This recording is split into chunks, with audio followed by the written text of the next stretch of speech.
어린이집 평가 인증제도 의무화를 골자로 하는 영유아 보육법 시행령 개정안이 오는 12일부터 시행됩니다. 어린이집 평가와 관리 등이 앞으로 어떻게 바뀌는지 카드로 읽는 법조 김태현 기자가 설명해 드립니다. 어린이집 평가 인증제도란 어린이집의 신청을 받아 한국보육진흥원에서 보육 환경이나 운영 관리, 안전 등 항목에 대한 평가를 거쳐 75점 이상을 받을 경우 인증을 부여하는 제도입니다.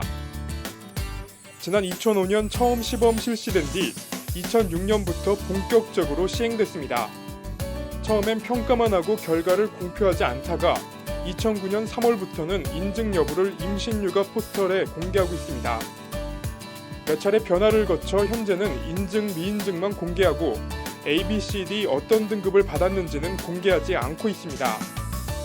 어떤 어린이집이 어떤 평가를 받았는지 알 수 없고 미인증의 경우도 평가 신청을 했는데 불인증 판정을 받은 건지 아예 신청도 안 한 것인지 알 수 없게 되어 있는 것입니다.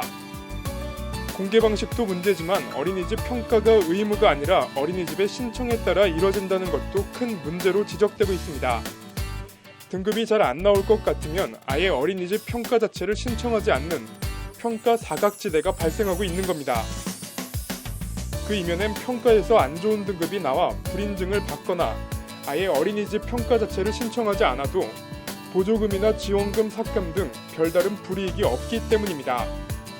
시설이나 환경이 열악한 어린이집의 경우엔 굳이 평가 신청을 할 이유도 필요도 없는 겁니다. 심지어 38년간 단 한 번도 평가 인증 신청을 안 한 어린이집이 있을 정도입니다. 여기다 신청만 하면 웬만하면 인증을 받는 평가 변별력 문제도 어린이집 평가 인증 제도의 문제점으로 자주 지적됩니다. 변별력도 부족하고 그나마 평가를 해도 실효적 관리도 제대로 안 되고 어린이집 평가 인증 제도가 유명무실하다는 지적이 나오는 이유입니다. 이런 지적과 비판을 수용해 정부는 지난달 29일 어린이집 평가 인증제도 의무평가제 실시를 골자로 하는 영유아보육법 시행령 개정안을 확정했습니다. 개정안은 오는 12일부터 시행되는데 한 차례도 평가 인증을 받지 않았거나 인증 유효기간 만료를 앞둔 어린이집 우선 평가하겠다는 것이 보건복지부 관계자의 설명입니다. 이를 위해 정부는 그동안 재단법인으로 운영해오던 한국보육진흥원을 법정 책임기관으로 전환해 평가를 전담하게 하고 그동안 어린이집들이 부담해오던 평가 수수료도 사라집니다. 그리고 평가 결과는 인증, 미인증이 아닌 A, B, C, D 4등급으로 나눠 임신육아 포털 사이트에 공표됩니다.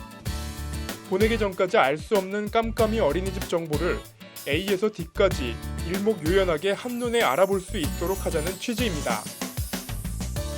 관련해서 보건복지부 관계자는 안 좋은 등급을 받은 어린이집들은 적극적인 컨설팅 등을 통해 보육환경 개선을 유도하겠다고 밝혔습니다. 다만 어린이집 평가 인증 의무화 시행을 앞두고 제도 보완이 필요하다는 지적도 함께 나오고 있습니다.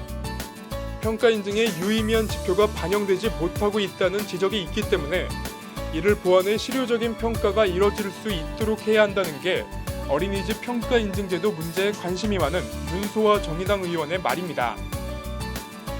평가 의무화와 함께 개정 영유아보육법 시행령은 또 국공립 어린이집 의무 설치 대상 공동주택 기준을 500세대 이상으로 명시하고 아동학대, 급식, 통학 차량 등 어린이집 관련 위법 행위를 신고 고발한 사람에 대한 포상금 지급 기준 등도 마련했습니다.